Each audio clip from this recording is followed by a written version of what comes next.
¿Estas alteraciones pueden afectar al sistema emocional? Cuanto más restricciones tienes, más déficits nutricionales tienes, obviamente. Por la dieta antiinflamatoria, pues claro, no comes procesado, comes como una persona humana, vale, pues genial, comes antiinflamatorio. Has comentado lo de la dieta baja en FODMAP, que ahora está tan de moda. ¿Qué es exactamente esta dieta?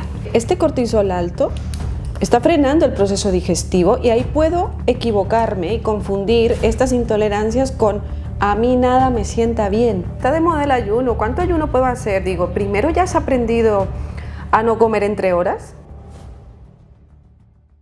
Bienvenidos a un nuevo podcast de Farmacia Coliseum. Hoy vamos a tocar un tema que en algún podcast anterior sí que ha salido el concepto, pero merece la pena dedicarle un tiempo especial y sobre todo con el auge que creemos que está teniendo.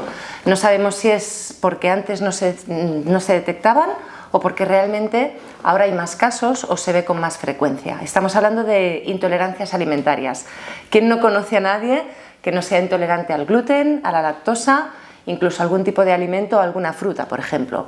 Hoy vamos a profundizar en esto y vamos a entender qué es realmente una intolerancia alimentaria y cómo debemos actuar frente a ella. Con nosotros tenemos a Marta Bolívar. Bienvenida, Marta. Gracias, Ana, un placer. Marta es nutricionista, es psiconeuroinmunóloga, es experta en salud digestiva. Ahora mismo trabajas en 2 centros de salud integrativa aquí en Barcelona y aparte eres docente de máster de PNIE. Solo esto, para empezar. Bueno, divertido. Venga, empezamos ya, vamos a aclarar conceptos, porque claro, a veces hablamos de intolerancias, también se habla de alergias a alimentos, se habla de sensibilidad alimentaria, de malas absorciones. ¿Es todo lo mismo? ¿Se pueden diferenciar? Vale, bueno, es que vaya temazo.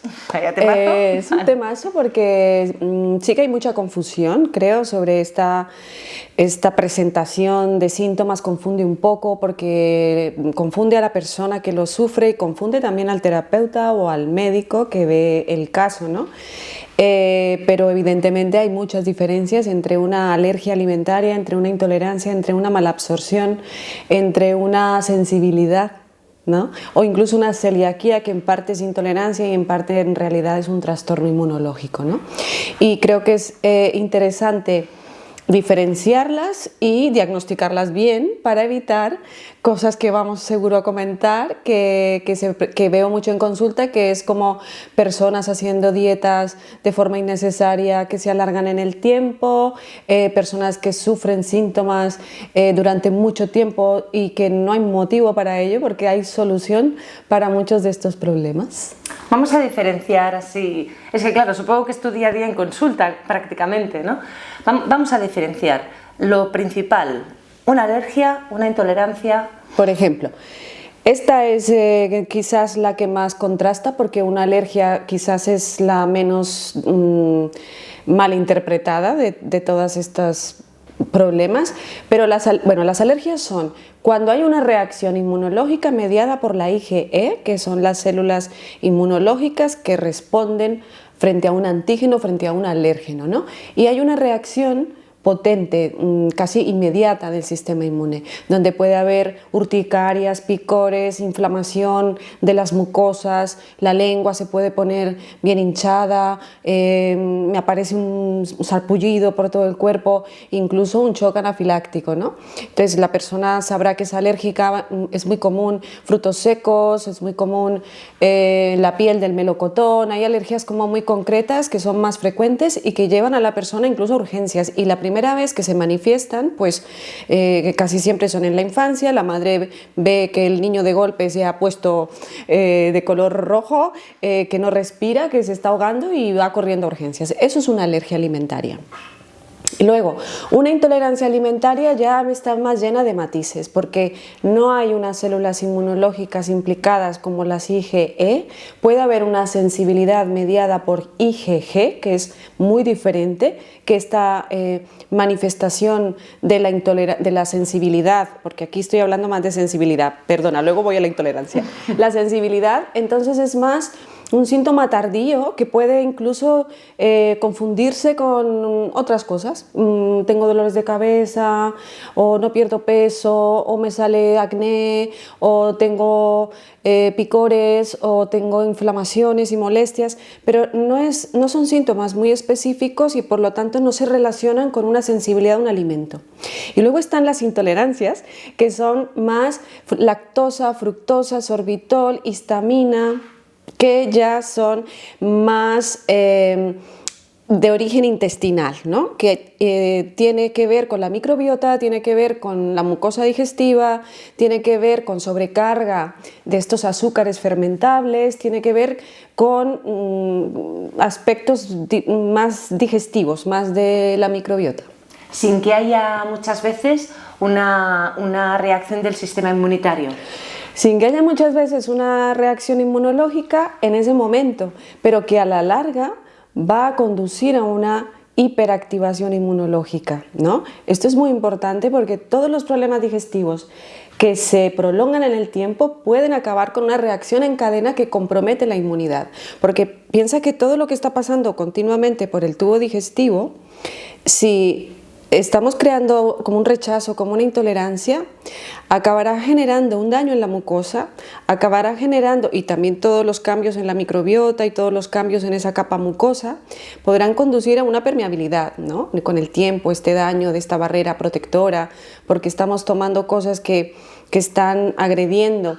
Obviamente, esa agresión no es porque ese alimento sea malo, sino porque mi intestino ha perdido la capacidad, mi microbiota a lo mejor está tan desequilibrada que no puede, que lo que acaba es fermentando este compuesto en lugar de ser digerido y ser aprovechado, ¿no? Entonces a la larga puede haber, por ejemplo, permeabilidad, entonces ya empiezan a pasar trozos grandes, digamos, de alimentos o tóxicos o moléculas a través de esos agujeritos que ya seguro has comentado aquí con tantos invitados chulos que traes, sobre la permeabilidad. Y esto acaba hiperactivando el sistema inmune, ¿no? Entonces, a la larga, cualquier intolerancia, sensibilidad, alergia y tal puede acabar afectando la inmunidad de la persona. Claro. ¿Cómo descubre una persona que es intolerante a un medicamento, a un alimento?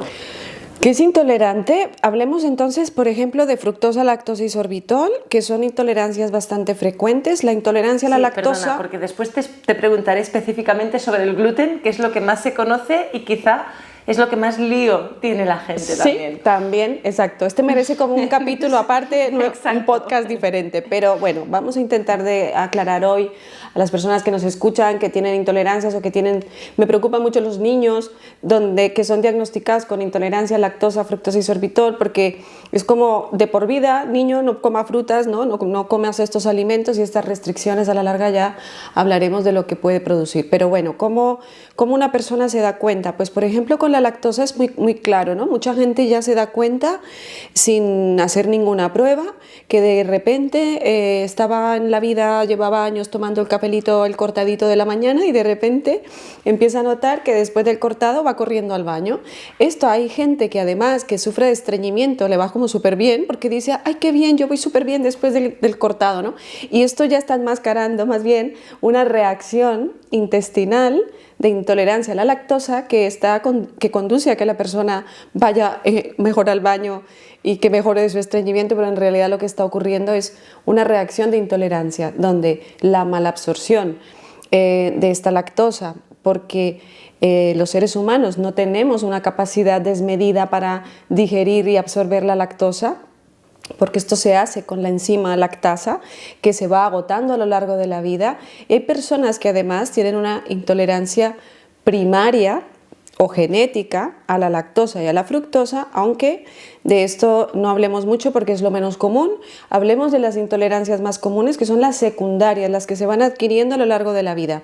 Y diría que la de la lactosa es la más común. La gente ya la nota o se toma una pastilla, un medicamento que lleve un poquito de lactosa y tiene diarrea, o las chicas que toman anticonceptivos orales, que muchos tienen lactosa, y ya con la primera pastilla dicen me sienta fatal, pero no es a veces el medicamento en sí, sino la lactosa que se usa como excipiente en muchos medicamentos. Entonces esta se reconoce bastante.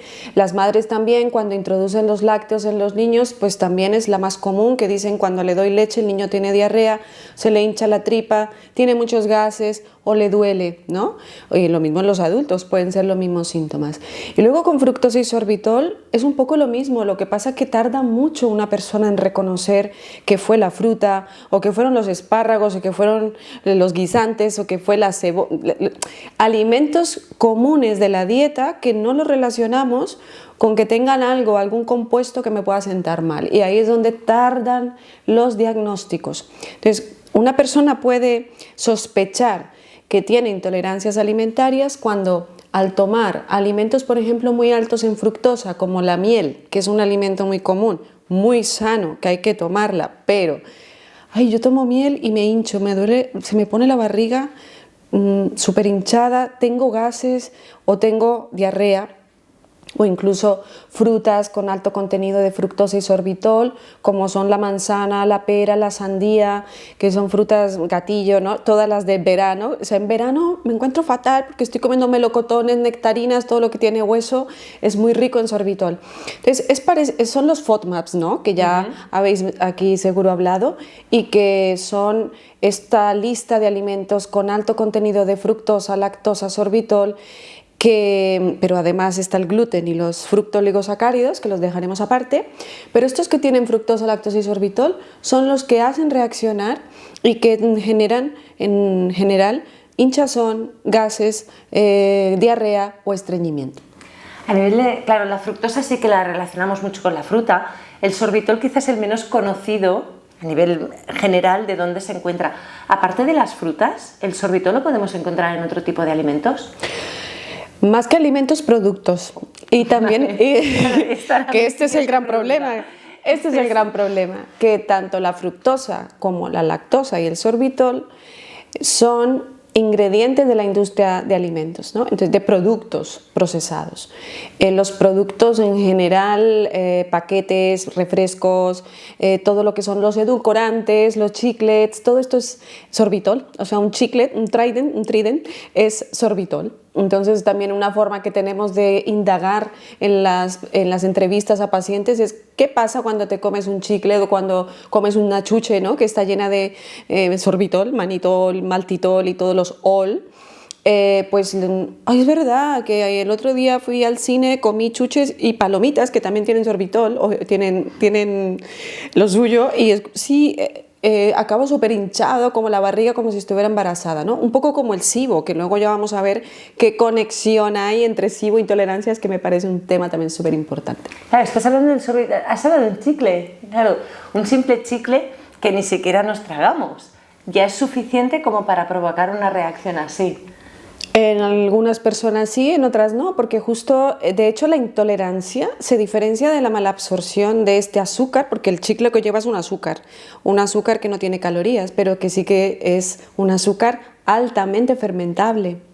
Entonces, si yo tengo bacterias fermentativas fuera de lugar, que serían el intestino delgado y no abajo en el colon, que es donde tienen que estar, pues yo me como un chicle y a la que ese azúcar baja, ¡pumba!, es fermentado, ¿no?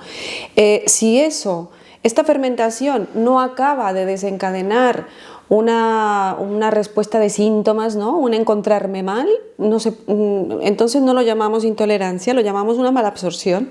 Es como que se ha fermentado en exceso o no se ha absorbido en el intestino delgado, por lo tanto llega intacto al colon y es fermentado por la microbiota del colon, que es donde se tiene que fermentar. Pero es que hay personas que fermentan más que otras, entonces a lo mejor tiene gases y esto no interfiere con su vida, ¿no?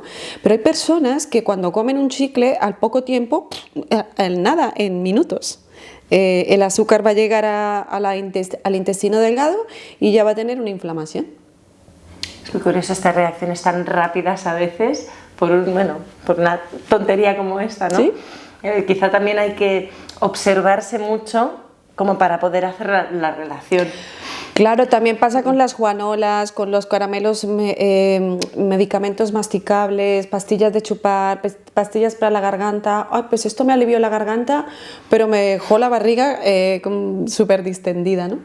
Y lo mismo con alimentos, obviamente, estos son productos, pero luego también hay alimentos que contienen alto contenido de estos azúcares fermentables y que podemos provocar síntomas rápidos. Claro, ahora se escucha muchísimo hablar de las intolerancias. Ahora pues vas a matricular al niño al colegio y tienes que rellenar si tiene alguna intolerancia. Tal. Cuando nosotras íbamos a la escuela, esto no pasaba. ¿Era porque no se conocía o es que tú crees que ahora han aumentado los casos? Qué buena. Han aumentado y aparte creo que también han aumentado un poco la obsesión, ¿no? En lo del cole, he visto coles con 30 menús diferentes y digo, ¿dónde vamos a llegar? Pero, a ver, yo creo que es una suma de ambas cosas, ¿no? Por un lado, antes no se diagnosticaban y pobrecita, yo era una que no tuve diagnóstico durante muchísimos años de mi vida con síntomas, con problemas digestivos y que comí lo que se podía y lo que había y que mi intestino fue sufriendo, ¿no? Y por desgracia todavía falta un diagnóstico oportuno y correcto, ¿no? Y luego también creo que han aumentado porque hay un excesivo consumo de productos procesados que antes quizá en nuestra época no era tanto, ¿no? O por lo menos en mi caso no era tanto el producto procesado, quizás en mi caso por ejemplo eran infecciones que ya veremos que también pueden ser la causa de estas intolerancias, pero también la sobrecarga de fructosa, de sorbitol. ¿Por qué? Porque ya lo hemos dicho, están los productos procesados en exceso. Nunca será por una sobrecarga de fruta en la dieta o de verdura en la dieta, ¿no? Entonces, por eso no me cuadra que cuando un niño o un adulto tiene una intolerancia, lo primero que le digan es no comas frutas. Lo primero que hay que quitar es los procesados, porque me encontraba además pacientes pediátricos o adultos que no comen fruta desde hace años, pero siguen tomando, pues, no sé, cosas de paquete, refrescos, porque, esto no me lo dijeron, ¿no? Parece que la fructosa solo estaba en la fruta. Entonces, la sobrecarga de productos procesados con muy alto contenido de estos aditivos, excipientes, aditivos, que la industria utiliza para aumentar la palatabilidad, el sabor, la adicción, pues se está dañando la capacidad natural de nuestro intestino de digerir estos azúcares o se está colapsando. Imagínate que yo ya me he tomado por la mañana una Fanta, o no digo marcas, ¿no? Pero un refresco, pero bueno. Por decir algo, y un bollo industrial lleno de edulcorantes, y luego me he comido 3 chiclets, y luego me voy a comer una manzana que mi madre me puso en la bolsa, y digo, ¡ay, la manzana me sienta mal! ¿No? Pues esto que he exagerado pasa un montón, porque es como, ¿pero por qué la manzana? Pero justo no sé por qué se relaciona siempre el alimento natural y no los productos asociados a esa alimentación. Ya lo has explicado un poco también, pero claro, ¿cómo se desencadena?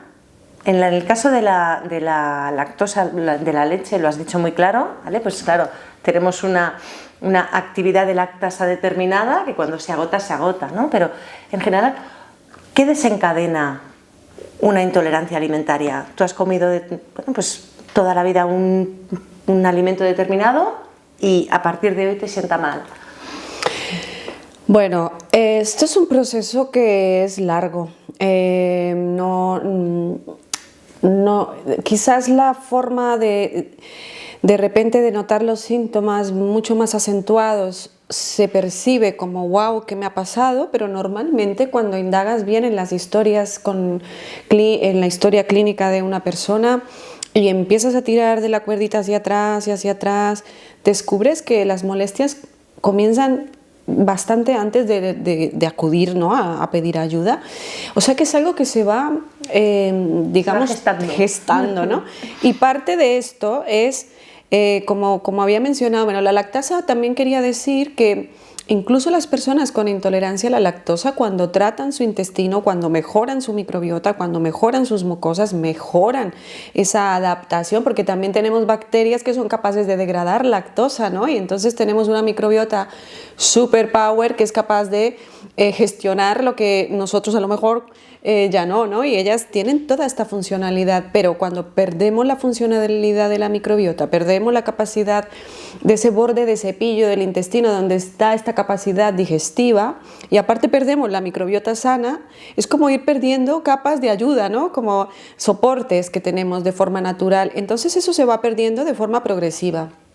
A no ser que tengamos una infección heavy, pues he viajado y he pillado un parásito, he tenido una gastroenteritis que me costó mucho remontar, que esto también lo vemos, y desde entonces me sienta fatal todo lo que como, ¿no? Que también es como, wow, un proceso agudo de inflamación intestinal, de infección, que generó allí como si explotara una bomba en racimo, ¿no? Y me ha dejado aquí todo alterado. Pues también puede pasar que se acelere un proceso. Luego, me gustaría mencionar en este punto que la mayor causa de intolerancias a estos azúcares es el SIBO, es el síndrome de sobrecrecimiento bacteriano. Entonces, no entiendo todavía por qué. Miro a la cámara, hago un llamamiento. ¿Vale? ¿Por qué todavía? Primero, las pruebas que se solicitan a los pacientes son los test de intolerancias alimentarias en lugar de hacer primero un test de SIBO, un test de la lactulosa. ¿Por qué? Esto está publicado además, ¿no? Comparando la prevalencia de intolerancias alimentarias a los azúcares fermentables y comparando grupos, quienes tenían SIBO, de todas estas personas intolerantes, pues la mayoría tenía SIBO. Si la mayoría tenía SIBO, que es este sobrecrecimiento de bacterias que fermenta estos azúcares, evidentemente se puede confundir con una intolerancia, ¿no? Entonces esto es clave porque ahí está el diagnóstico diferencial. Porque la sintomatología, lo que te explica el paciente es lo mismo. Sí, lo que pasa es que cuando hay SIBO los síntomas son más rápidos porque el SIBO es bacterias arriba en el intestino delgado, entonces es nada más comer yo ya estoy hinchado. Ojo, estos azúcares fermentables no se están absorbiendo, se están fermentando antes de tiempo. En cambio, también puede pasar que no hay una buena absorción, pero no tengo SIBO, por lo tanto no hay bacterias fermentativas antes de tiempo, pero cuando llego al colon todos estos azúcares que no fueron absorbidos se fermentan en exceso. Entonces los síntomas vienen 2 horas después, hora y media después, o más tarde. Entonces ahí hay unas diferencias de tiempos, que es lo que vemos en las curvas de tanto de la lactulosa, que es la del diagnóstico del SIBO, como las curvas de intolerancias a los azúcares individuales, que también van enmarcadas en tiempo, ¿no? Y que nos permiten ver dónde está ese pico de gas, dónde estuvo la fermentación. Y ese pico es el que nos da la pista, porque a veces veo las curvas de intolerancias a los azúcares que les han pedido los médicos y tal, y digo, pero si aquí se ve el SIBO, ¿no? Si solo en el minuto 30 ya una curva que sube un montón, y ahí ya estamos viendo, por lo menos es sospechoso, indicativo, de que esta fermentación excesiva antes del minuto 90 es sospechoso de SIBO. Comprobemos ese SIBO, tratemos ese SIBO y se resolverá la intolerancia. Será una intolerancia transitoria, porque las intolerancias alimentarias son transitorias y se pueden resolver. No es fructosa, no fruta para toda la vida, no verdura para toda la vida, que es el peligro de este mal diagnóstico. Claro, dices, ¿las intolerancias se pueden resolver? Sí, ¿cualquier intolerancia se puede resolver? Cualquiera no. Las intolerancias que tienen un componente genético, que ya la persona nace con una predisposición porque le faltan los mecanismos, como el mecanismo GLUT4 y GLUT5, que son los necesarios para la fructosis sorbitol, o un déficit genético de lactasa que también puede darse. Esto es muy difícil. Aún así, potenciando microbiota, las personas llegan a tolerar cantidades que nunca se habían imaginado. Estamos hablando entonces de cantidades como mínimas, ¿no? No tener que estar tan pendiente de la alimentación como debe estar una persona alérgica. Claro, una persona con alergia es que solo ponerlo en la boca puede desatar una reacción, porque ahí la inmunidad, ha llegado, es una amenaza, ¿no? Y va a generar una respuesta inmediata. En cambio, los FODMAPs o los alimentos que contienen fructosa y sorbitol y lactosa para mí se comportan como bloques, ¿no? Y cuando la pila, cada uno tiene una capacidad X, como que comí una manzana, pongo un bloque, después me tomé una infusión con miel, puse otro bloque. Hasta ahí una persona no nota nada y la otra ya se empieza a hinchar. Y luego a la comida tenía garbanzos y de postre yogur y con manzana, pues a lo mejor pum pum pum. Y eso ya genera, claro, has pasado tu límite. De hecho, creo que todos tenemos como un límite. Yo siempre en las charlas y tal que doy del SIBO y esto, siempre hablo de la calzotada, ¿no? Aquí en Cataluña, que digo, ¿quién acaba bien después de una calzotada? Yo creo cuando que después que has comido hay un montón de fibras, de inulina, de fructooligosacáridos en esos calzots. Luego tienes el ajo ahí en el romesco, tienes las alcachofas, todo esto, y aparte luego bebes un poco de gluten, ¿no? De cerveza, y entonces acabas con una sobrecarga de azúcares fermentables o de fibras que se fermentan en exceso. Entonces al final es normal, pues ese día tengo gases o tener un plato de estos. Yo soy muy de cuchara y me encantan los potajes, ¿no? Y pues yo con lentejas, un plato de lentejas, un cocido ahí de garbanzos, pues normal tener más gases y más fermentación. Pero el problema de las intolerancias es que a veces con pequeña cantidad, ni siquiera he puesto un bloque, pero mi intestino ha perdido tanta capacidad, o tengo un SIBO monumental y tengo la mucosa fatal y tengo inflamación y todos estos factores que hacen que con pocas cantidades yo ya tenga una manifestación exagerada incluso. Estás hablando todo el rato de manifestaciones o síntomas a nivel digestivo e intestinal. ¿Hay otros síntomas? O sea, ¿los síntomas pueden sobrepasar este intestino? Sí. ¿Puede haber sintomatología a nivel sistémica, por ejemplo, general? Bueno, puede haber sintomatología, pues vamos a ir más arriba, digamos, no hagamos todo aquí, hinchazón, gases, diarrea, estreñimiento, es lo más común, pero puede haber náuseas, puede haber dolor de cabeza también con la intolerancia a la fructosa o a la lactosa, puede haber ganas de vomitar, sería como lo más común, y puede haber otros, pero yo creo que son más relacionados al tracto digestivo, y luego a veces sí que el dolor de cabeza puede ser también un indicador, pero ya las manchas, los picores son más de tipo sensibilidad o alergia. Y siempre, a la larga, si no se trata, siempre vamos a acabar con una hiperpermeabilidad intestinal y que luego vaya pues a una reacción inmunológica, a una inflamación, etcétera. Bueno, es que la intolerancia, como he dicho, no es lo que va a provocar todo esto. En realidad es la alteración de la microbiota intestinal, el compromiso de la mucosa intestinal, y a su vez esto sí que va a conducir a toda esta cadena que has descrito, ¿no? O sea que la intolerancia en realidad es una consecuencia de esta alteración. Esta es la clave. Esto es una consecuencia y que es reversible si trato el origen. Y ese origen sí que me puede desencadenar hasta un cuadro autoinmune. Entonces, la intolerancia está en el camino entre la desequilibrio, entre la disbiosis intestinal. Por eso en muchas personas no es suficiente con hacer pruebas de intolerancia o test de lactulosa para el diagnóstico del SIBO. En muchas personas es necesario estudiar su microbioma, estudiar la microbiota para entender qué más está pasando, porque a veces no son bacterias, estamos hablando de, pueden ser infecciones fúngicas, pueden ser infecciones parasitarias, pueden ser otros desequilibrios. Y estos desequilibrios obviamente pueden comprometer la salud sistémica y también neurológica. Me gusta porque respondes súper concisa a lo que te pregunto, me encanta. Creo que eres de las, qué bien. Creo que eres de las primeras que es clara y concisa a la hora de contestar. Pues yo, es que me mojo, Ana, yo luego lo asumo, si me equivoco. Me parece... Si me equivoco, corregiré. No, al contrario. Claro, esto sí que lo hemos hablado muchas veces, ¿no? La relación que hay entre el intestino y el cerebro, el eje intestino-cerebro, sistema emocional. Una intolerancia, que ya sabemos que está a medio camino y que nunca es el inicio del problema, pero hablemos ya de SIBO. ¿Estas alteraciones pueden afectar al sistema emocional? Claro, es que por dos motivos.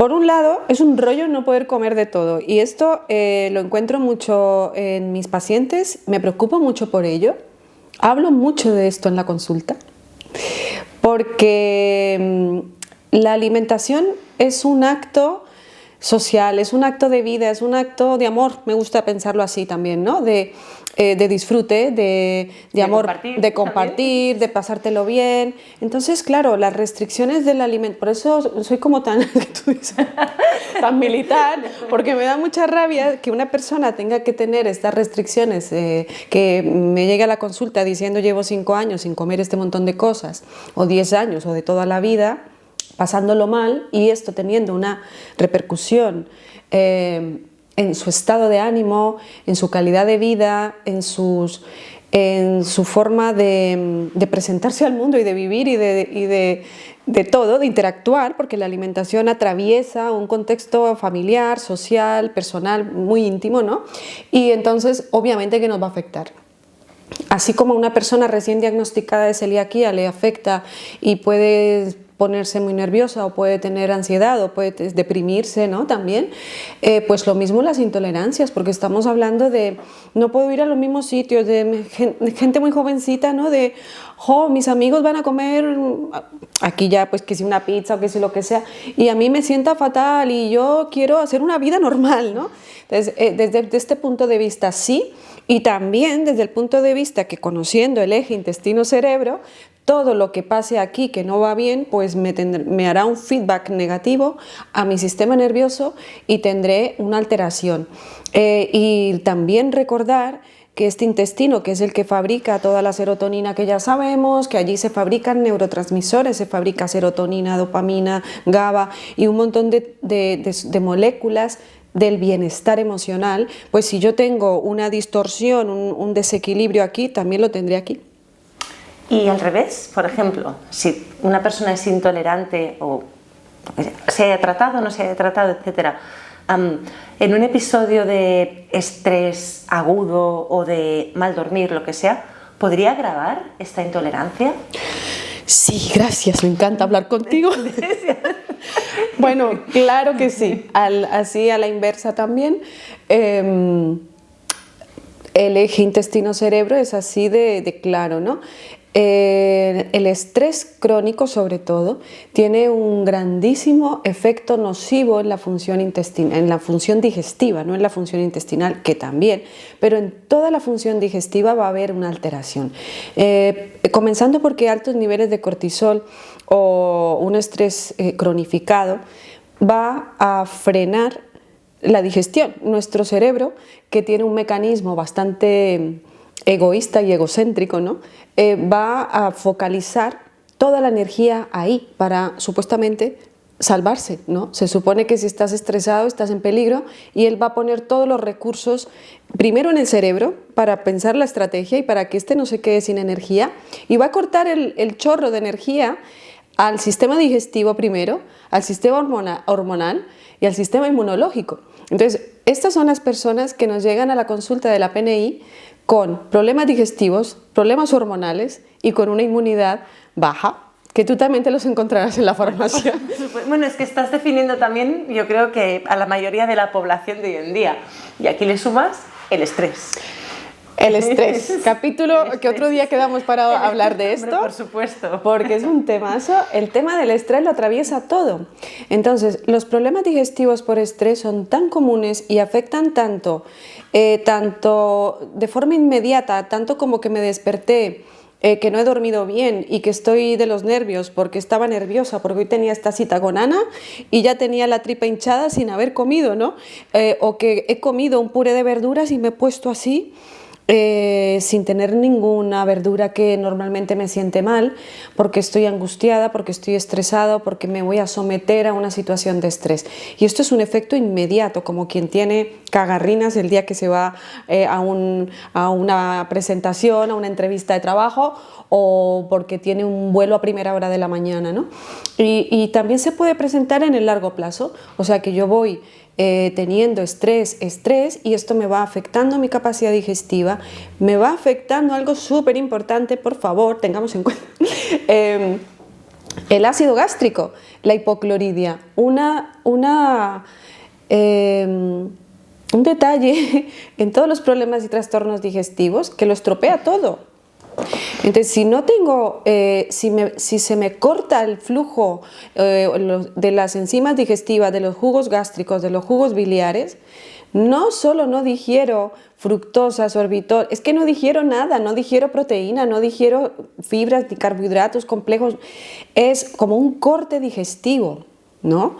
O sea que este cortisol alto está frenando el proceso digestivo y ahí puedo equivocarme y confundir estas intolerancias con a mí nada me sienta bien. Ojo, que nos rompemos la cabeza a veces, ¿no? En los terapeutas, ¿qué será? ¿Qué será? Es que buscando ese alimento, ¿no? Es de alimento y SIBO negativo. O llega el paciente ya con todo, a mí todo me lo han mirado ya y todo es negativo. ¿Qué es lo primero que pienso? Indagar sobre el cortisol, sobre el estrés, sobre esta disrupción circadiana, ¿no? Sobre esta desincronización con los ritmos del día y de la noche que nos afectan tanto y que afecta también el proceso digestivo, igual que el hormonal y el inmunológico. Hay un apunte, porque cuando tú dices frenamos ese proceso digestivo, significa que no se fabrica ácido clorhídrico, por tanto no hay suficiente ácido en el estómago para digerir las proteínas. Y la sociedad en general se piensa que es al revés, que cuando está nerviosa tiene acidez. Sí, lo que pasa es que también es verdad, porque también hay una hipersecreción, pero es una hipersecreción ácida a destiempo, no para lo que yo necesito, que es digerir. Cuando voy a digerir, ahí hay corte, pero en cambio puedo tener una hipersecreción por estrés en momentos en que no estoy comiendo, y esto es lo que carcome la mucosa y me genera una gastritis o una úlcera, ¿no? O sea que vamos a llamar un desequilibrio en todos los compuestos que intervienen en el proceso digestivo, porque el proceso digestivo no es solo mi intestino, microbiota, es estómago, es esófago, es el jugo gástrico, son los jugos biliares, son las enzimas pancreáticas, es la bilis, ¿no? Toda esta interacción, esto es lo que se frena. Y si a esto le sumamos lo del complejo motor migratorio, que es este complejo de lavandería autolavado que se mueve el intestino para que las bacterias se queden abajo y no se me vayan arriba a fermentar, que también se pone lento en situaciones de estrés. Entonces, el estrés afecta todo y el proceso digestivo en cada uno de estos detalles. Nos retomamos, que he pedido un corte para desahogarme un poco, que estaba aquí yo con los calores de la emoción, de la intensidad que me genera estas interacciones. Estoy súper contenta. Somos muy intensas. Sí. La verdad es que somos muy intensas. Somos muy intensas y me encanta, porque esto significa que nos apasiona nuestro trabajo. Eso desde luego. Creo que a ti se te ve, yo creo que a mí también. Pero bueno, vamos a seguir. Has hablado mucho de microbiota, has hablado de SIBO, bueno, es que has hablado de muchas cosas en poquito tiempo. Sí, lo siento si mezclo temas, pero es que al final el cuerpo es así. Bueno, estamos hablando de salud integrativa, el cuerpo también es integrativo en sí mismo. Total. Es normal que se mezclen conceptos. Un tema que sí que me gustaría recalcar, y creo que tú también, has hablado de restricciones en dietas, bueno, en alimentación, perdón, pues porque la gente deja de comer algún tipo de... ¿Hay peligro de sufrir algún tipo de malnutrición si vamos dejando de comer eso que nos sienta mal y no hacemos nada más? ¿Tú lo ves en consulta? Totalmente. Y antes cuando me decías, bueno, también esto se puede ligar con qué pasa en el largo plazo, ¿no? Cuando hacemos estas restricciones. Pues a mí lo que más me preocupa es esto. O sea, aparte del problema emocional que se puede desencadenar, hay un problema nutricional.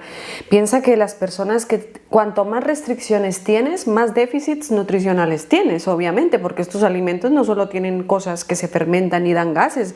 Estos alimentos son los dueños de las vitaminas, de los antioxidantes, de los polifenoles, de los minerales, de los oligoelementos. O sea que no comer fruta o no comer verdura, que es lo que más restringe, supone déficits de todos los nutrientes que son las coenzimas de toda la bioquímica humana. O sea que en el cuerpo no va a ocurrir nada si no comemos estos colores, ¿no?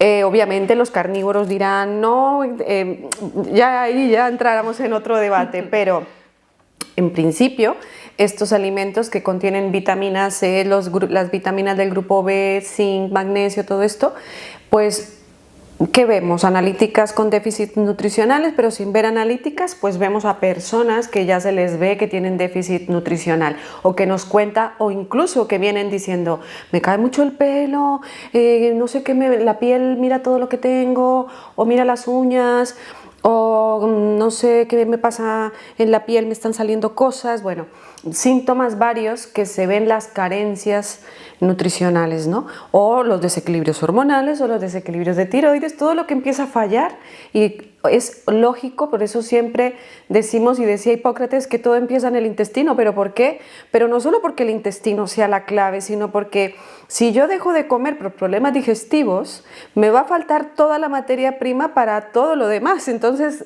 va a fallar otras glándulas, otras reacciones no van a suceder y voy a tener problemas de ansiedad, de insomnio, de depresión, puedo tener problemas hormonales, tanto de hormonas sexuales como de tiroides, como de fertilidad y un montón de cosas más. Bueno, ahí está el concepto de salud integrativa de la que hablamos siempre, ¿no?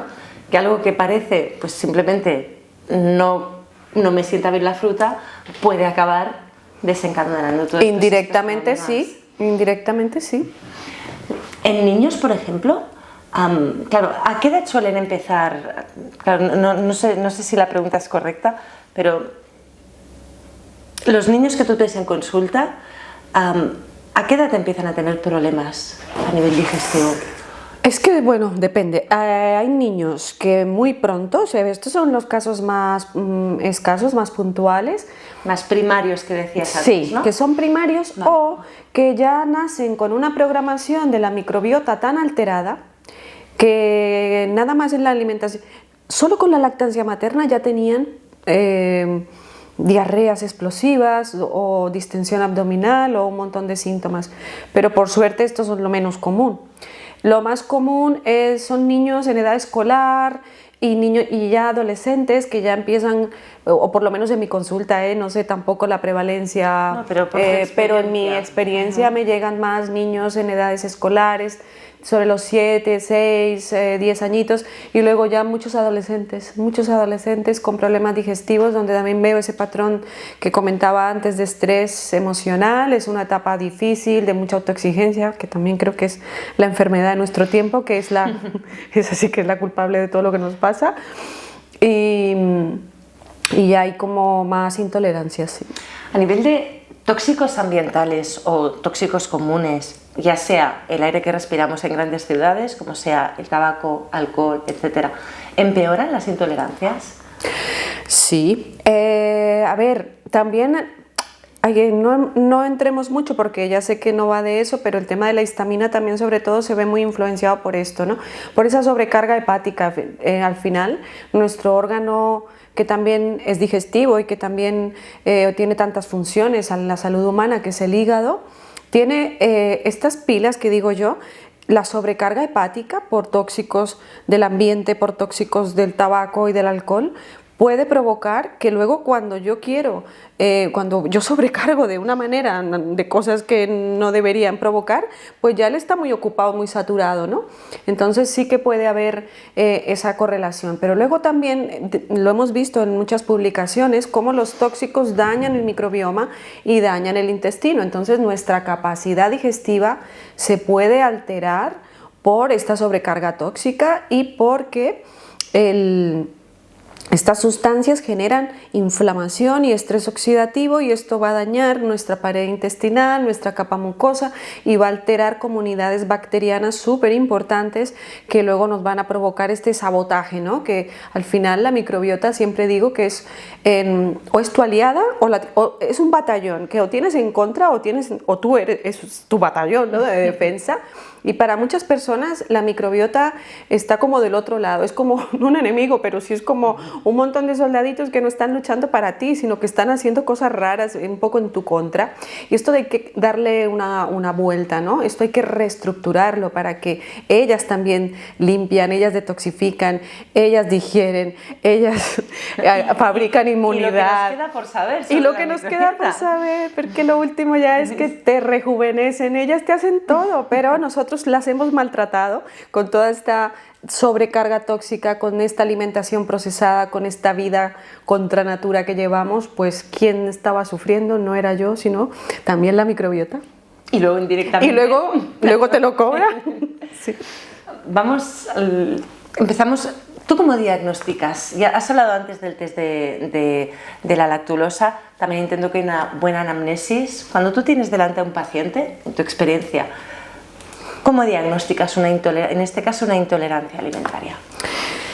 Bueno, hay veces que es súper claro y que con una buena entrevista ya lo ves y dices, es que es evidente. También depende de la persona que viene, qué tan conectada está con su cuerpo, ¿no? Y qué tan conectada tiene en su mente la relación entre cómo se siente y lo que ha comido, porque la mayoría no está así. La mayoría dice, yo ya no sé qué es, yo me encuentro fatal, solo sé que a veces es después del desayuno, a veces muchas veces por la noche acabo así, pero todo es un poco inespecífico. En estos casos intento siempre tirar mucho pero cuando comes esto, ¿te suena algo? Cuando comes este alimento a ti te suena, pues igual sí y tal, pero cuando no está muy claro, yo siempre digo que para eso están las pruebas diagnósticas.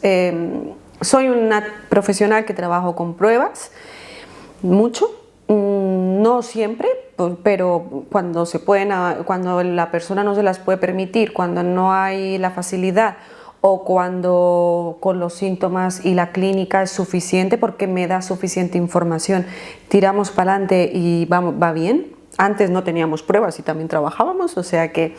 Pero cuando la cosa es confusa, no me gusta marear, ni seguir dando largas, ni seguir con la dieta estricta. Entonces digo, mira, vamos a acabar esto ya, porque el problema no es lo que comes, el problema está hay algo en el intestino que está fallando, algo está pasando. Y cuanto más rápido lo detectemos, más rápido vuelves a tu vida normal, ¿no? Y esto en general a la gente le entra muy bien, le cala muy bien. De hecho es lo que muchos están buscando, un diagnóstico claro, algo definitivo, algo que realmente les dé luz y no les diga para toda la vida una dieta, sino lo contrario, vamos al origen, vamos a arreglarlo. Entonces ahí es como las herramientas diagnósticas son muy, muy bonitas, ¿no? Me gusta usarlas porque nos dan la luz, ¿no? Nos dan la claridad que estamos buscando. Entonces, ¿qué podemos utilizar? Pues los test de lactulosa, las curvas de intolerancias cuando hace falta, aunque ya te digo yo que para que yo pida una curva de intolerancia es porque ya estoy en fase final de tratamiento y hay algo que se resiste y digo, aquí persiste un poco a la fructosa o persiste el sorbitol, pero la hago al revés. Primero descarto el test de la lactulosa, el SIBO, si hace falta con pruebas. Si la persona ya ha hecho eso y no ha habido resultado, me voy a un estudio de microbioma intestinal completo. Y donde ¿Esto te encanta? Que me encanta. Sé que te encanta.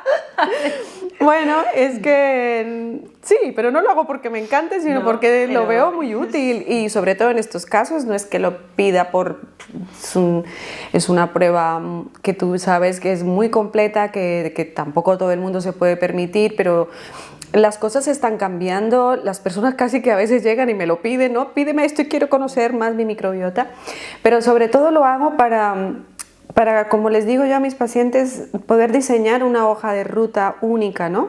Individualizar un tratamiento, individualizar una pauta probiótica, que también es algo como muy común de dar probióticos cualquiera, venga, el caso es tomar probióticos, y no, los estudios de microbiota intestinal nos ayudan a decidir qué probióticos sí, qué probióticos no y por qué. ¿Y cuándo, supongo? ¿Y cuándo? ¿No? Exacto. Entonces, los estudios de microbiota intestinal nos dan muchas herramientas, también nos permiten ver que los estudios con los que yo trabajo pues nos dan marcadores, los marcadores nos permiten ver más allá, ¿Cuál es el resultado de toda esta interacción, de todo esto que ha ocurrido en el tiempo y cuál es el momento actual de tu intestino y tuyo como paciente, ¿no? ¿Hay inflamación? ¿Hay permeabilidad? ¿Hay un proceso infeccioso crónico? ¿Hay una inflamación preocupante que me haga derivarte al digestivo para una colonoscopia? Y ojo que también esto que parece una intolerancia, me he encontrado muchas veces, gracias a estudios más avanzados, pues que venía ya pues una enfermedad inflamatoria intestinal, o que había una celiaquía sin diagnosticar, o que había un proceso infeccioso fuerte que ya no, mi intervención no iba a ser suficiente y que necesito trabajar en equipo con un médico digestivo o con un médico, ¿no? Para hacer una intervención con fármaco o incluso una exploración, porque la imagen nos acaba de dar información sobre algún caso. He tenido algún caso que vino por intolerancias alimentarias y gracias a esta prueba que me salieron marcadores como la calprotectina, la beta-defensina, la IgA, la todo elevado, la lactoferrina, pues bueno, he derivado al digestivo, resultó que era un cáncer de colon incipiente que comenzaba y que esta persona pues me ha agradecido infinito que lo hayamos hecho, ¿no? No es lo más común, pero en este caso ha sido así. Y esta persona venía por intolerancias alimentarias, pero son estos casos que ocurre un poco a la inversa, que primero llegó a mí, ¿no? O a nosotros, y que nosotros hemos derivado al digestivo. Y ahí se ha resuelto algo que pudo acabar muy mal, ¿no? Entonces las pruebas diagnósticas se tienen que utilizar cuando hace falta y nos dan datos e información que puede ser definitiva para la vida de una persona o incluso para evitar estas técnicas invasivas también, ¿no? Porque si vemos a tiempo marcadores de inflamación y lo frenamos, también evitamos este uso de colonoscopias cada año, que tampoco es bueno. Ya lo hemos diagnosticado. ¿Cómo tratamos? Pues tratando el origen, que es todo esto. Al fin y al cabo, las herramientas diagnósticas están para marcar la hoja de ruta del tratamiento, ¿no? Lo que no podemos es pedir pruebas y luego decir, uy, uy, uy, ¿eso cómo lo hago? Entonces, si pedimos pruebas es porque sabemos qué hacer con esos resultados. Si tengo un SIBO, pues trato bien ese SIBO, lo tengo que poder enfocar bien, si es un SIBO de hidrógeno, si es metano, si es sulfuro. También todos los factores correlacionados con el SIBO, que no es solamente matar bacterias y eso ya es el tratamiento del SIBO, ¿no? Sino todo lo que esto tiene alrededor, que es optimizar la hipocloridia, mejorar el flujo biliar, mejorar la salud de las mucosas, optimizar la microbiota intestinal, devolver esa funcionalidad a todo el sistema digestivo y sobre todo, y para mí lo más importante, que esta persona aprenda a comer, aprenda a masticar y aprenda a respetar el momento de comer, controlando ese nivel, o sea, respetando a la hora de comer, aunque tu estrés esté por las nubes, ¿no? Que la comida sea tu prioridad y que tú, después de este aprendizaje, por todo lo que has pasado, me gustaría, más que un diagnóstico y un tratamiento, que esta persona diga, después de todo esto aprendí que tenía que priorizar mi comida, que tenía que ir a comprar, que tenía que cocinar y que tenía que parar para comer y respirar y masticar y hacer ese proceso digestivo consciente, ¿no? Y ahí es cuando yo digo, he triunfado, lo he conseguido y se me ponen los pelos de punta. Y esto va por todos mis pacientes, que cuando nos miramos y les digo, gracias por esto que me estás contando, y hoy te vas, les digo, con una graduación, ¿no? Y cuando les doy el alta, digo, te vas graduado con honor y les hago la alfombra roja, porque eso sí que es un buen final de tratamiento, ¿no? O sea, que el tratamiento, ¿cómo lo tratamos? Pues tratando el SIBO con los herbáceos correctos o con los medicamentos si hace falta, con ayuda de un médico. Lo tratamos derivando al digestivo si hace falta, si los marcadores están en niveles que no son normales y que tenemos que mirar y ampliar la mirada. Lo tratamos con probióticos, pero mirando bien cuáles y cuándo y cuánto. Y con dieta, con estrategias nutricionales, pero no restricciones. Las dietas se tienen que hacer bien, las dietas se tienen que... ¿Nunca pones ninguna restricción en un principio? ¿Nunca pones ninguna restricción? Claro que sí, pero ahora voy a matizar. que las restricciones. Para mí, trabajo con dietas terapéuticas, ¿no? Estas no se puede volver una restricción para toda la vida y tampoco una dieta, ¿no? El otro día escuchaba ya la FODMAPs, la gente habla de la FODMAPs como si fuera una cosa de, yo hago dieta FODMAPs. No, me perdona, o sea, ahora no te es iba a que... preguntar, quería preguntarte específicamente. O yo hago dieta sin sobre... histamina, o yo hago dieta... Una cosa es decir, yo hago dieta antiinflamatoria, que es un poco... que es bastante... me da un poco de risa, ¿no? Porque es como, vale, comes como una persona humana, digo yo, ¿no? La dieta antiinflamatoria, pues claro, no comer procesado, no comer porquerías, no comer basura, entonces comes como una persona humana, vale, pues genial, comes antiinflamatorio. No es que sea una dieta y voy a hacer la dieta antiinflamatoria, no. Es que si comes como un ser humano, vas a comer normal. Eso es lo normal, eso es lo mínimo, ¿no? Es lo normal, pero no lo frecuente, Marta. No, entonces... claro, pero fíjate dónde hemos llegado. Que decimos voy a hacer dieta antiinflamatoria, o sea, ¿qué es esto? ¿Comer pollo y pescado y verduras para ti? O sea, sí, porque es tan común otras cosas que es como un gran hito, ¿no? Pero por eso digo que me da risa, pero es verdad que estamos en ese punto, pero como soy tan crítica y tan esto, pues digo... ¡Wow! Estás comiendo como un ser humano, ¿no? Es lo mismo cuando dicen, es que a mí ir a la montaña me sienta súper bien. Digo, ¡wow! Fíjate, has descubierto que es un... que vaya cosa. ¡Qué persona más rara! Pareces un animalito, ¿no? Te comportas, de repente eres como una cabrita, ¿no?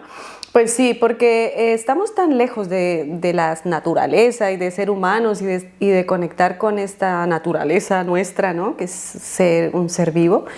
Que le ponemos nombres y tal, y dietas y tal. Entonces, esto no me gusta nada y por eso cada vez doy menos pautas. Y la gente que me conoce, yo le agradezco la confianza y que me quieran como soy, porque doy cada vez menos papeles, menos pautas, menos dietas, menos menús. Porque yo lo que quiero es esto, ¿no? Que ocurra ese cambio, esa conciencia y que digan, vale, mira, yo te voy a acompañar con una dieta terapéutica o con unas restricciones terapéuticas. Mientras resuelves tu problema digestivo con mi ayuda, porque te lo vas a resolver tú con mi ayuda. Y una vez esto esté resuelto, estás preparado para vivir como un ser humano, si quieres. Si no quieres, pues vuelves a vivir en modo robot y vuelves aquí dentro de 6 meses. Yo encantada que tengo la consulta a tope, ¿no? Pero lo que me gustaría pensar es que estas dietas terapéuticas duran un tiempo mientras resolvemos el problema de raíz y que esta persona vuelva a comer humanamente, lo más humanamente posible. A día de hoy. Específicamente, que antes has hablado tú has comentado lo de la dieta baja en FODMAPs, que ahora está tan de moda. ¿Qué es exactamente esta dieta? Primero quiero que no esté de moda, por favor. Primero, por favor, no volvamos una moda una dieta terapéutica que está diseñada como herramienta nutricional para las profesionales de nutrición, para el tratamiento, para acompañar el tratamiento, no como tratamiento. Es decir, la dieta FODMAPs no es el tratamiento de las intolerancias y del SIBO y del intestino irritable. Es la herramienta que acompaña el tratamiento de estas patologías cuando se abordan y se tratan bien. Entonces, ¿qué me preguntaste? que si nos primero explicar qué era, aparte de darnos tu opinión. Pues porque como me enfado, ya me he perdido. No, pero ¿estás de acuerdo que es una buena estrategia terapéutica? O sea, en un tiempo determinado mientras se trata un SIBO. Eso es. Ahora, bueno, también ¿qué tipo de SIBO también? Total, porque no es para todos los SIBOs, no es para todos los problemas digestivos, no es para todos los síntomas, ¿vale? Pero que es muy resultona, ¿vale? Nos ayuda. ¿Por qué? Pues porque ese intestino inflamado que ya no digiere lactosa, ni fructosa, ni sorbitol, ni fibras, ni gluten, pues obviamente le quitas eso y la gente responde muy bien. Entonces no tiene ningún chiste. El chiste está en resolver el problema para que puedas volver a comer eso. Ahora, existe preocupación también en el mundo de la nutrición, en el mundo terapéutico, en el mundo de la medicina funcional. ¡Wow! Cuidado con esta dieta, no la alargues mucho porque se pierden las bacterias buenas y tal. Sí, pero es que lo real es que la gente no viene comiendo bien, ¿no? Entonces, ojalá la gente viniera comiendo las pocas verduras permitidas, las pocas frutas permitidas, pero en dietas reales que me encuentro en la consulta de desayuno, bocadillo, como pasta y ceno pizza, por exagerar, pero bueno, más o menos. Bueno, tampoco es mucha exageración, ¿eh? Depende de en qué círculos más o menos, ¿no? nos movamos, sí, sí. Pues si yo tengo este menú, hacer dieta FODMAPs, que es restrictiva, es casi un logro descomunal de la dieta humana que estaba hablando, ¿no? O sea, es como casi al que menos enriqueces proteína, al menos. Bueno, pero es que además el hecho que coman solo zanahoria, calabacín, judía verde y patata ya es mucho para esa pizza y ese bocadillo y ese plato de pasta, ¿no? O sea que a veces, cuidado, la dieta FODMAPs es más rica que restrictiva, según en qué casos. Así que no tengamos miedo a la dieta terapéutica. Pero luego no pasemos al otro extremo, que es... el otro extremo sería el alargo, ¿no? Está de moda, la voy a hacer, qué bien, qué deshinchada que me siento, qué bien mi barriguita plana y la voy a hacer para siempre. No, error también, porque todo lo que quitamos en la dieta FODMAPs es bueno para la microbiota. Todo, me refiero a la mitad de la verdura que se quedó por fuera, la mitad de la fruta que se quedó por fuera y la legumbre que se quedó por fuera, ¿no? Y algunos lácteos que también nos interesan, ¿no? Los lácteos fermentados y otros alimentos que están restringidos. Entonces, ojo, ni que sea moda, ni que se demonice el tiempo terapéutico de su uso y que tampoco se coja como algo de largo plazo. Claro, así en general, ¿cuánto sería un tiempo para ti aceptable de hacer una dieta restrictiva o una dieta FODMAPs? ¿Estamos hablando de semanas, meses? Son semanas. Tengo muy pocos pacientes que han tenido que hacer meses. Meses sí, pero pocos, ¿no? 2 meses, máximo 3 meses. Si no, es porque las intolerancias, ahí es donde veo el concepto intolerancia, ha persistido alguna de ellas. He corregido el SIBO, he desinflamado, estoy mejor, pero aún cuando como alimentos con fructosa o con sorbitol o con lactosa o con gluten, tengo síntomas. Ahí estamos hablando de que ahí sí es una intolerancia. Ya no es un SIBO, ya no es todo lo demás. Entonces ahí hay tratamientos más completos enfocados a la resolución de esa intolerancia, donde utilizamos probióticos muy específicos, donde utilizamos hacemos mucho énfasis en la hipocloridia, donde hacemos mucho énfasis en alargar el tratamiento de la mucosa, porque las mucosas digestivas se regeneran muy bien y la gente responde muy rápido, pero hay personas que llevan años con esta mucosa destrozada, entonces son las personas que más tardan en remontar la intolerancia. Entonces no es la dieta FODMAPs, a lo mejor estuvo 6 semanas y luego a lo mejor sin fructosa un poco más de tiempo, o sin sorbitol, o sin lactosa, ¿sí? Pero siguiendo trabajando. Yo sobre todo el mensaje que doy a pacientes y terapeutas es el tiempo que no sea en vano, que de mientras se esté trabajando en el origen siempre, ¿no? Esa para mí es la clave. Si no hay nadie trabajando en el origen, ¿por qué estás haciendo dieta? ¿No? Esa es la gran... el titular, el titular o el final.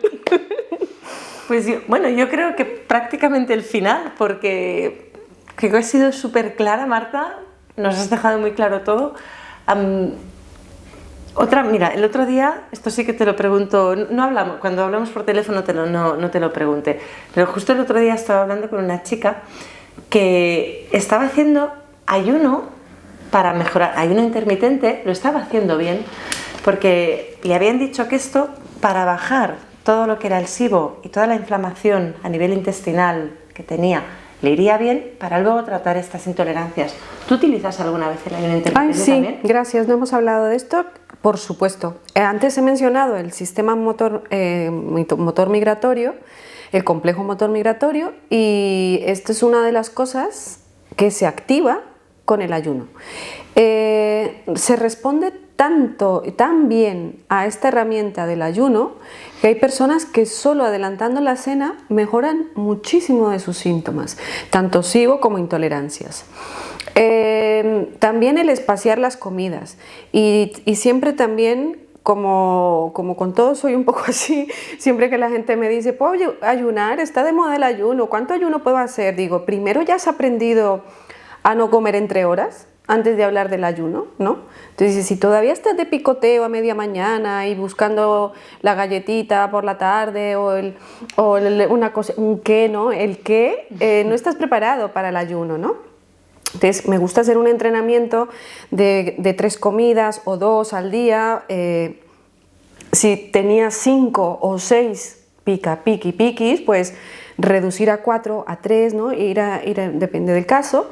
Y siempre adelantar la cena. Y esto tiene un impacto súper positivo en la salud digestiva. Tiene un impacto positivo también para estimular el nervio vago, también tiene, que es muy importante, que es otro capítulo, pero que también interviene, es el nervio que atraviesa todos los órganos digestivos, desde el cerebro. O sea que todo lo que nos ayuda a estimular el nervio vago, todo lo que nos ayuda a estimular el complejo motor migratorio, que para mí son los 2 sistemas, digamos, nerviosos que más nos ayudan a mejorar estas patologías, estos desequilibrios funcionales, pues funcionan súper bien. Pues yo creo que lo dejamos así, Marta. O sea, bueno, es que me encanta hablar contigo. Es como tener una clase magistral así, de tú a tú. Un placer. Me alegra, yo me lo he pasado súper bien, así que cuando quieras, aquí estoy. O sea, vale, te has comprometido oficialmente a volver, ¿no? Sí, me encanta. Perfecto. Me encanta. Nosotros encantados. Gracias. Gracias a todos, nos vemos pronto y ahí ya la vais a volver pronto, ya os lo aseguro. Hasta la próxima. Adiós.